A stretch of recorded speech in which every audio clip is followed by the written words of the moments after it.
And again, you see this river, you see this water, you don't call it dirty water. What they call this water is hagbo, that is herbs.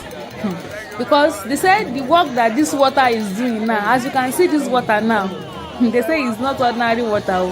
There are people that don't have child. If they come to this water to take this water, drink this water, bathe with this water, they will have their children. Hey, I wonder. And you see this water now again, people that don't have job, they say they will come and take this water, drink and bathe with this water, they will have job, and many more. Like, I just wonder which kind of magic water be this. You can see how a lot of people, some people are just throwing food. They said they are giving them the Osun, they are giving her food, they are giving, so you can see as people are using the water. Some people use it to wash their face, some people take this water, they take it home. You can see people pouring Fanta, that is, they are feeding Osun, they are giving Osun things. Some people are throwing biscuits, sweets inside the water for the Osun, that they are giving Osun to eat. I just wonder, this kind of water. Hey, they said this water is a magic water. I there go. Hey, see a lot of people. I saw a lot of people with keg, all these plastic keg.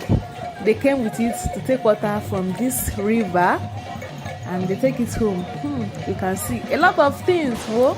Rishi, you can see them carrying some, all these what will I call it? I don't know, is it calabash or what? I don't know. Rishi thing. This is how they do it every year. I just keep enjoying myself because hey, you can see this girl now. She's on trance, she's on trance and she's still carrying this thing.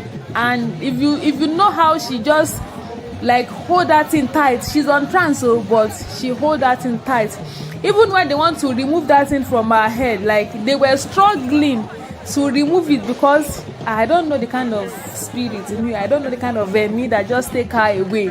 But everything is okay, everything is fine, sha. I'm just enjoying myself. For people that you are not able to see this, that is why we are making this video for you guys, so that you can enjoy and see what we are enjoying here in Nigeria. So continue watching and don't forget to hit on that subscribe button, so that whenever we post, you'll be the first to be notified.